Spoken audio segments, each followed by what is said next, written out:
ఆంధ్ర అనేది నాశనం అయిపోతుంది తప్పించి బాగవట్లేదంటూ రోజు వార్తలు రాసేది ప్రచారం చేసే వాళ్ళని చూస్తూ ఉన్నాం కాబట్టి ఇందులో ఇక్కడ జరుగుతున్న మంచి గురించి కూడా మనం మాట్లాడుకుందాం. వాళ్ళ ప్రచారాలకి పడిపోకుండా తాజాగా మౌలిక వస్తువుల కల్పనకు రాష్ట్ర ప్రభుత్వం చేపట్టినటువంటి అభివృద్ధి పనులు ప్రత్యక్షంగా కనబడుతున్నాయని, వీటిని వినియోగిస్తున్న వాళ్ళు ప్రభుత్వ చర్యను కొనియాడుతున్నారని లీడ్స్ నివేదికలో పేర్కొంది. లాజిస్టిక్ పాలసీ విడుదల చేయడం, ఈ రంగానికి పరిశ్రమల హోదా కల్పించడంతో పాటు సమస్యలను ఒకే చోట పరిష్కరించే విధంగా సింగిల్ విండో విధానం, స్పందన తీసుకురావడం వంటి విధానాల వల్ల తీర ప్రాంత రాష్ట్రాలు ఆంధ్రప్రదేశ్ మొదటి స్థానంలో నిలిచిందని తెలిపింది.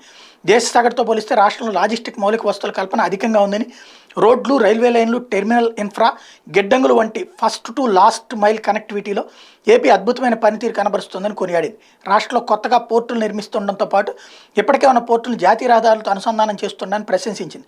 పోర్టుల అనుసంధానంతో పాటు గిడ్డంగుల సంఖ్యను పెంచడం మీద పారిశ్రామికవేత్తలు హర్షం వ్యక్తం చేస్తున్నారని లీడ్ చెప్పింది. ఇదేంటంటే సులభతర సరుకు రవాణాలో ఆంధ్రప్రదేశ్ మరోసారి సత్తా చాటిందంటూ లాజిస్టిక్ రంగంలో కేంద్ర వాణిజ్య శాఖ ఇచ్చేటువంటి నివేదిక ఇది. Department for promotion of industry and internal trade తాజాగా విడుదల చేసిన logistic is across different states leads 2023 ర్యాంకులో తీర ప్రాంతాల రాష్ట్రాల అచీవర్స్ జాబితాలో ఆంధ్రప్రదేశ్ మొదటి స్థానం వచ్చిన సందర్భంగా ఈ పాయింట్స్ని మెన్షన్ చేసింది అనమాట.